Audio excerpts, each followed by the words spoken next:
Today is Tuesday, December 16th, 2025, and this is Read Through the Bible. And we are reading in the book of 2 Kings, Right. which tells a story about the kings of Israel in the north and Judah in the south. Yep. But today we're going to read a story about a queen. The queen of Judah. Yep. She's the only queen in Israel, either Israel or Judah, and she was sort of like, you might look at her as like the Wicked Witch of the West. She was not kind. She was evil, and she usurped power just greedily by killing a lot of people, trying to wipe out a line, and declared herself to be queen. Yeah, and she was the only ruler of Judah who was not from the line of David. And she happened to be the daughter of King Ahab and Queen Jezebel that we just finished reading about, that Jehu the Yahoo wiped out. Yep. And so she is a Baal worshiper and is very evil, and it's quite the story. Yep, but very an opportunist. So here we go, 2 Kings chapter 11. Okay, now when Athaliah, the mother of Ahaziah, saw that her son was dead, she arose and destroyed all the royal family. Okay, so right there, just wiped out all the royal family, so there's no one left, so who's going to become king? Nobody, and so she's the closest relative, so she becomes queen.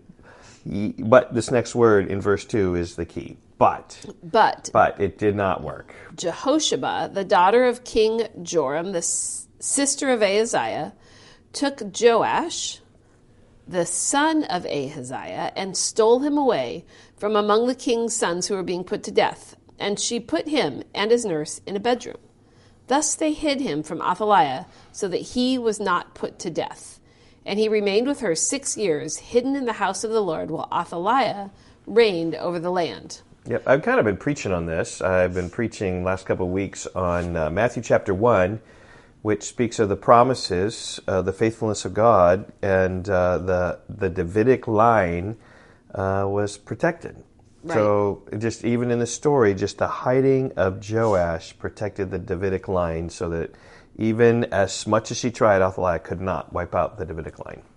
Right, and so even though someone who was not from the line of David was ruling, there still was someone from the line of David alive. He just had to grow up a little bit. Yep. But in the 7th year, Jehoiada sent and brought the captains of the Karites of the guards, and had them come to him in the house of the Lord. And he made a covenant with them, and put them under an oath in the house of the Lord, and he showed them the king's son. And he commanded them, "This is the thing that you shall do. 1/3 of you, those who come off duty on the Sabbath and guard the king's house, another third being at the gate Sur, and a third being at the gate behind the guards, shall guard the palace. And the 2 divisions of you, which come on duty in force of the Sabbath, and guard the house of the Lord on behalf of the king, shall surround the king, each with his weapons in his hand, and whoever approaches the ranks is to be put to death. Be with the king when he goes out and when he comes in." Interesting, he is identified here as king, even though he's 7 years old, even though he hasn't been properly coronated, because he's the only one left, and kind of it's a slam on the queen who is reigning instead of him. He's the rightful heir. Right. And so this section here, verses 4 through 8, is just about how the priest is making preparations for revealing this young king. Okay, verse 9. The captains did according to all that Jehoiada the priest commanded, and they each brought his men who were to go off duty on the Sabbath, with those who were to come on duty on the Sabbath, and came to Jehoiada the priest. This is kind of like the royal guardians. You're right. You know, and the changing of the guard. Yeah. Was it last summer we went to the changing of the guard? Arlington. We went to Washington, D.C., so the changing of the guard. That's what's happening here, yep. Verse 10, and the priest gave to the captains the spears and shields that had been King David's, which were in the house of the Lord. Wow, that's quite an honor.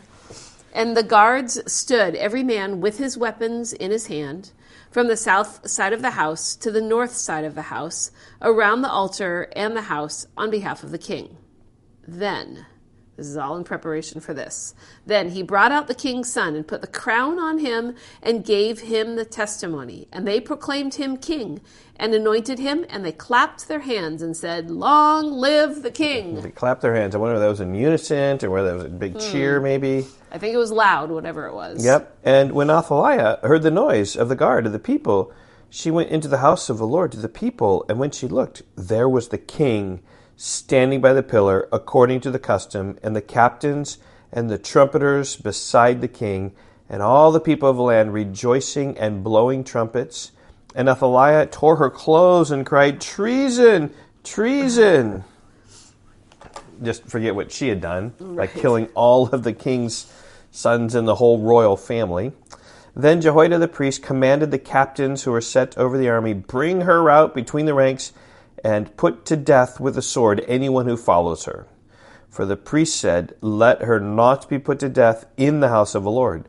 So they laid hands on her and went through the horses' entrance to the king's house, and there she was put to death. Like, just imagine just how quickly all that transpired for her. Yeah, right. Like, she was queen, enjoying the life of queendom, and then all of a sudden, long live the king. She heard that, she goes out and killed right at that very moment. Yeah. Verse 17, and Jehoiada made a covenant between the Lord and the king and people, that they should be the Lord's people, and also between the king and the people. Then all the people of the land went to the house of Baal and tore it down. So Athaliah was a Baal worshiper, and so now this is tearing down her influence. Baal's altars and his images they broke in pieces, and they killed Matan, the priest of Baal, before the altars. And the priest posted watchmen over the house of the Lord. And he took the captains, the Karites, the guards, and all the people of the land, and they brought the king down from the house of the Lord, marching through the gate of the guards to the king's house. And he took his seat on the throne of the kings. Remember, he's 7 years old. Yeah, his feet probably don't reach the bottom of the throne. Right. A little bit like Peanuts cartoons. You know how their feet just kind of stick out on their chairs. Right, I think so. But like, what a great day for Judah to realize that the line of David had not been cut off, and that the worship of Baal was not going to pervade, and that God's righteousness is going to be brought back. Verse 20, so all the people of the land rejoiced, and the city was quiet after Athaliah had been put to death with the sword at the king's house. Yep. So if you're looking to summarize chapter 11, like even just the word Athaliah would be good enough just to summarize. If you know the story, like Athaliah kills the royal family, and then Joash was hidden. So that would be helpful. Athaliah, remember Joash there as well. And then Jehoiada, the priest, and his wife Jehoshaphat, actually, these are the heroes of the story. They're the ones who really had the vision to save the child and then to make him king. Right. So in this story, the bad guy is Athaliah, and the good guys are Jehoshaphat and Jehoiada, the priest and his wife, and then they save baby Joash. Yep. And so here we see Joash was a good king. Actually, at the end of chapter 11, it just says this. It looks like it's part of chapter 12. Jehoash, or Joash, the same word, was 7 years old when he began to reign. In the 7th year of Jehu, and remember Jehu the Yahoo, which, by the way... King of Israel, in the north. Which, by the way, I was texted somebody texted me last night, and they said, do you ever realize that Winnie the Pooh and John the Baptist had the same middle name? And I played just like Jehu the Yahoo. Exactly. So Jehoash began to reign. He reigned 40 years in Jerusalem. His mother's name was Zibiah of Beersheba, and Jehoash did what was right in the eyes of the Lord all his days. Here's why. Because Jehoiada the priest instructed him. And Jehoiada the priest is really the power behind Joash and his reign and his righteousness. Nevertheless, the high places were not taken away. The people continued to sacrifice and make offerings on the high places.